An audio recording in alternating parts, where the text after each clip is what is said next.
In the Near East, these villages multiplied. Some became quite large, such as Abu Huraira in Syria, Ain Khazal in Jordan, and Çatalhöyük in Turkey. Over 5,000 people lived there.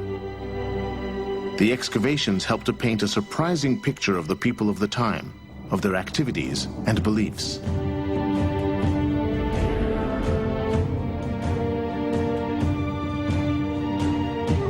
Çatalhöyük, a village nestled in the heart of a region bountiful in plants, game, and fish. A village with a most unusual architecture. To access the houses, people had to go in via the roof, through the opening that served as a chimney. There were no streets. The inhabitants used ladders to go from one house to the next.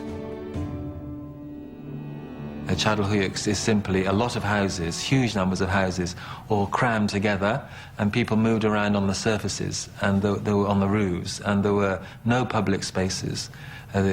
Between the houses there are sometimes areas of rubbish, but there were no public spaces. Since 1993, Ian Hodder has led the excavations on the Çatalhöyük site. Oddly enough, his research found no indication of a social hierarchy.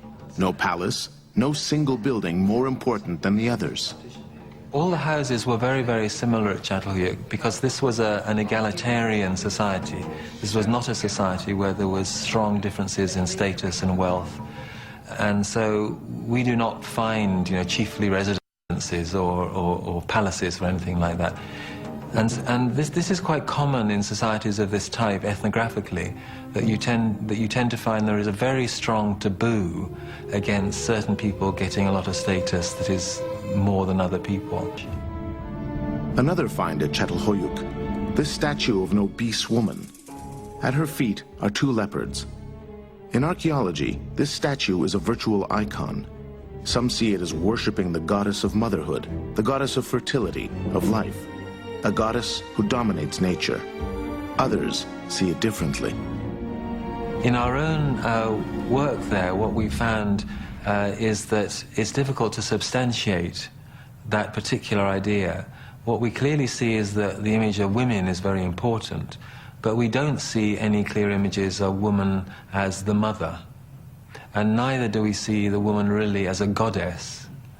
So what we see is a powerful woman, but who has other attributes.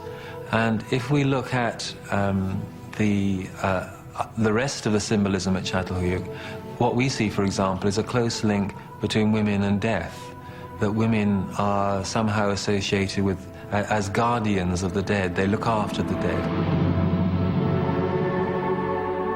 On the inside walls of the houses are drawings portraying wild animals.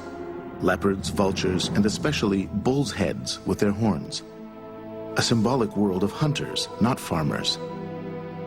And once again, this is surprising. For many archaeologists, a village like this, with so many people to feed, had to support itself through agriculture. However, excavation findings question this. For Ian Hodder, the inhabitants of Çatalhöyük were still basically living by hunting and gathering. And so Çatalhöyük is at that point where, although domestication has occurred, in many parts of the Middle East, domesticated plants and animals play a fairly minor role, and much of society is still very much based on wild resources. So even though they have domesticated plants and animals, this doesn't cause a huge change immediately. It's a gradual process. And really, social life at Çatalhöyük, it takes no notice at all of domesticated plants and animals.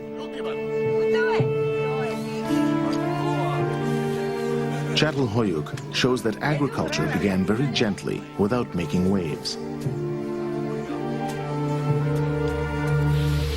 Quietly, inexorably, man's rapport with nature changed. He planted barley and wild wheat. In this evolving world, farming came into its own ever so slowly. The gatherer became a sower of seeds. One small act that would change the destiny of mankind.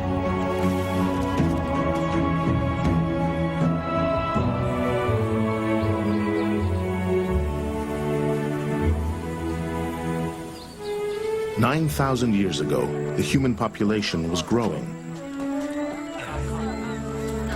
To feed themselves, some gave nature a hand. They decided to sow, all the better to reap.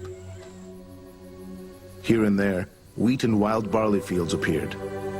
Agriculture was born. We also understand now that sedentism occurred a long time before domesticated plants and animals emerged. And so you can no longer say that, the domestication of plants and animals caused sedentism.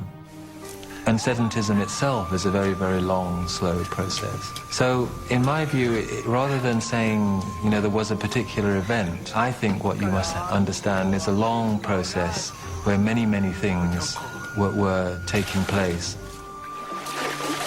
And it was a particular conjunction of a whole series of things that came together in a fairly haphazard way that produced unexpectedly and without anyone trying to produce it, produced agriculture as a sort of accident.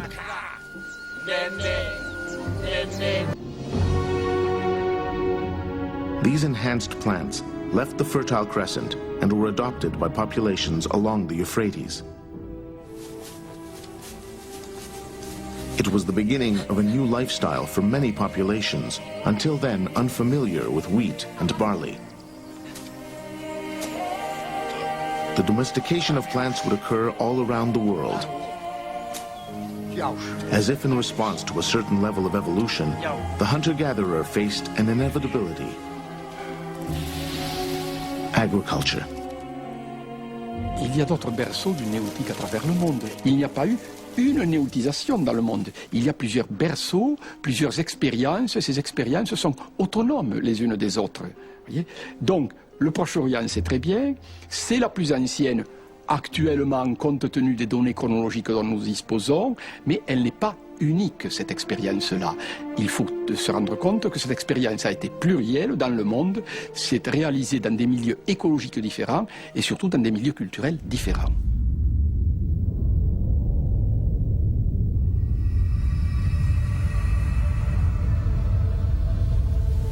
Fertile Crescent wheat and barley would spread throughout Europe to India.